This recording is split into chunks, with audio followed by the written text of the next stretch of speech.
Muitos anos de vida, parabéns pra você. Jesus te abençoe nessa data. Eu já esqueci.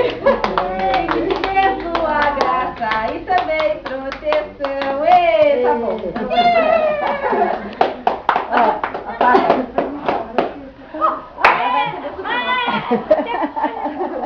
Agora espera, tem que acender de novo. Espera. Ela tem graça, ela nem deixou acender de novo. Vai pegar fogo.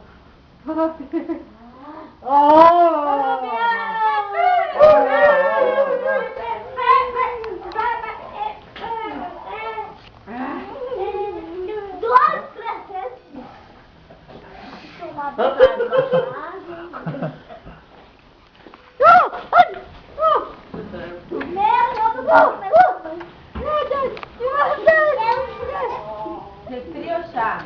Vai tomar o que é? Ana, no congelador da geladeira eu botei 2 litrão, olha, eu acho que não sei se não gelou demais. E na gaveta da geladeira também tem. Ah, o que é aquilo? Corta.